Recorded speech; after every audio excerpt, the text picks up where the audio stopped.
शापित राजकुमार। बहुत समय पहले, जब दुनिया में जादू, रहस्य और किस्मत के खेल आम बात हुआ करते थे, एक दूर बेहद खूबसूरत और समृद्ध राज्य था। उस राज्य में ऊंचे ऊंचे महल थे, चमकते हुए सोने के गुंबद और चारों ओर फैले हरे भरे बाग। लेकिन उस राज्य की सबसे अनमोल चीज थी उसकी राजकुमारी। राजकुमारी जिसकी सुंदरता की चर्चा दूर दूर तक होती थी। उसकी आंखें सुबह की ओस जैसी चमकती थी और मुस्कान ऐसी कि जैसे अंधेरे में भी उजाला कर दे। वह एक भव्य महल में रहती थी, जहां हर इच्छा पूरी करने के लिए सैकड़ों सेवक मौजूद थे। लेकिन इतनी सारी खुशियों के बावजूद उसके दिल में एक गहरी उदासी थी, क्योंकि उसकी जिंदगी पर एक साया था। एक क्रूर, शक्तिशाली और स्वार्थी जादूगर। वह राजकुमारी से प्रेम करता था, लेकिन उसका प्रेम नहीं, एक जिद थी, एक अधिकार की चाह। तुम मेरी हो, वह अक्सर कहता, और एक दिन तुम मेरी ही बनोगी। एक दिन उसने अपना रूप बदल लिया और एक विशाल, डरावनी काली बिल्ली बन गया।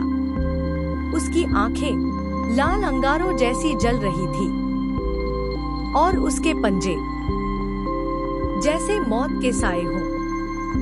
राजकुमारी हर रात डर के साए में जीने लगी।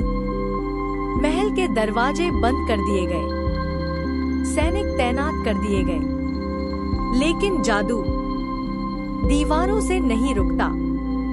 फिर एक भविष्यवाणी हुई, केवल एक सच्चा राजकुमार जो निडर हो, जो सच्चे दिल से प्रेम करता हो, वही इस श्राप को तोड़ सकता है। लेकिन एक शर्त थी, उसे उस भयानक बिल्ली की पूंछ पर कदम रखना होगा जब वह गहरी नींद में हो। पास ही के राज्य में एक युवा राजकुमार रहता था। उसका नाम था राजकुमार हाइसिंथ। वह बहादुर था, दयालु था और अपने राज्य का सबसे प्रिय व्यक्ति। जब उसे राजकुमारी के बारे में पता चला, उसने बिना एक पल गवाए कहा, मैं उसे बचाऊंगा। मंत्रियों ने रोका, यह खतरनाक है महाराज, वह एक जादूगर है। लेकिन राजकुमार मुस्कुराया, अगर कोई डर के कारण सही काम न करे, तो फिर बहादुरी का क्या मतलब। रात गहरी हो चुकी थी, महल के चारों ओर सन्नाटा था और उसी सन्नाटे में एक साया धीरे धीरे आगे बढ़ रहा था। राजकुमार, उसने बिल्ली को देखा। वह विशाल, डरावनी, लेकिन गहरी नींद में थी। उसकी सांसें भारी थी। हर सांस के साथ जमीन हल्की सी कांप रही थी। राजकुमार धीरे धीरे आगे बढ़ा। उसका दिल जोर जोर से धड़क रहा था। एक गलत कदम और सब खत्म। और फिर उसने कदम उठाया और बिल्ली की पूंछ पर रख दिया। तुम्हारी हिम्मत कैसे हुई? बिल्ली चीखी और अगले ही पल वह एक भयानक जादूगर में बदल गई। तुमने मेरी नींद तोड़ी, मेरी शक्ति को चुनौती दी। उसकी आवाज गूंज रही थी, लेकिन अब देर हो चुकी थी। जादू टूट चुका था। राजकुमारी आजाद हो गई। राजकुमारी दौड़कर राजकुमार के पास आई। तुमने मुझे बचा लिया। उसकी आंखों में आंसू थे, लेकिन वो खुशी के आंसू थे। राजकुमार मुस्कुराया, अब तुम सुरक्षित हो। लेकिन जाते जाते जादूगर रुका। उसने पीछे मुड़कर देखा और बोला, तुम जीत गए हो, लेकिन याद रखना, तुम्हारा पहला पुत्र एक बहुत बड़ी नाक के साथ पैदा होगा, और जब तक वह अपनी इस कमी को स्वीकार नहीं करेगा, वह कभी राजा नहीं बन सकेगा। और फिर वह गायब हो गया। राजकुमार और राजकुमारी का विवाह हुआ। पूरा राज्य खुशियों से भर गया। जश्न, नृत्य, संगीत, हर जगह सिर्फ खुशियां ही खुशियां थी। लेकिन जैसा अक्सर होता है, समय के साथ लोग उस श्राप को भूल गए। साल बीत गए। राजकुमारी ने एक पुत्र को जन्म दिया, लेकिन खुशी ज्यादा समय तक नहीं रही। राजकुमारी इस दुनिया को छोड़ गई, और कुछ समय बाद राजा का जहाज समुद्र में डूब गया। अब सिंहासन का एकमात्र उत्तराधिकारी था राजकुमार हाइसिंथ। जब लोग उसे देखने आए तो सब चौंक गए। उसकी नाक बहुत बहुत बड़ी थी, इतनी बड़ी कि उसके चेहरे का आधा हिस्सा ढक लेती थी। मंत्रियों ने तुरंत फैसला किया, राजकुमार को कभी उसकी कमी का एहसास नहीं होने देना है। और फिर एक अजीब खेल शुरू हुआ। महल से हर वह चीज हटा दी गई जिसमें सामान्य चेहरा दिखता था। चित्रों को बदल दिया गया, इतिहास को भी।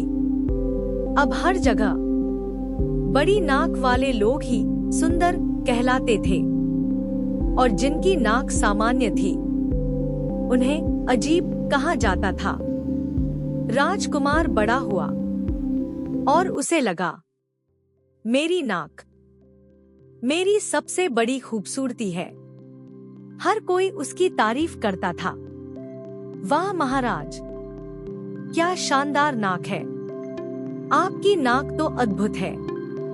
धीरे धीरे वह इस झूठ को सच मान बैठा। एक दिन मंत्री बोले, महाराज, अब समय आ गया है, आपको विवाह करना होगा। राजकुमार ने सोचा और कहा, मैं सबसे सुंदर राजकुमारी से विवाह करूंगा। और वह निकल पड़ा अपनी यात्रा पर। लेकिन रास्ते में एक तूफान आया और वह अपनी सेना से बिछड़ गया। जब उसने आंखें खोली तो वह अकेला था, भूखा, प्यासा और थका हुआ। तभी उसे एक छोटा सा घर दिखाई दिया। उसने दरवाजा खटखटाया। एक बूढ़ी औरत बाहर आई। उसने राजकुमार को देखा और तुरंत कहा, ओह, तुम्हारी नाक कितनी बड़ी है! राजकुमार चौंक गया। पहली बार किसी ने सच कहा था।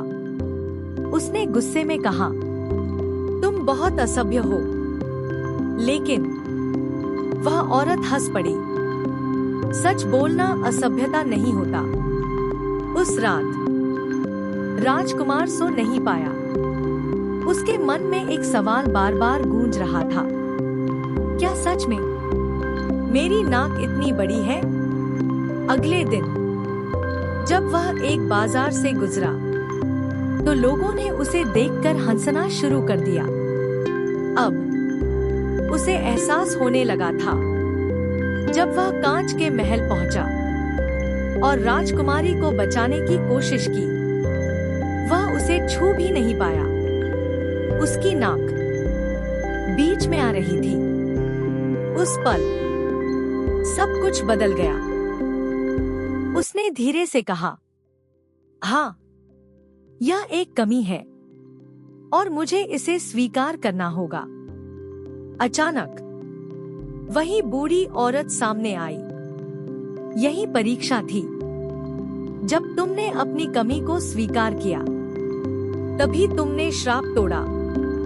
राजकुमार की नाक धीरे धीरे सामान्य हो गई, लेकिन उससे भी ज्यादा उसका दिल बदल चुका था। अंतिम संदेश। सच्ची सुंदरता हमारी कमियों को स्वीकार करने में है। जब हम खुद को सच में समझते हैं, तभी हम सच में संपूर्ण बनते हैं। राजकुमार और राजकुमारी का विवाह हुआ और राज्य को मिला एक सच्चा, समझदार और महान राजा।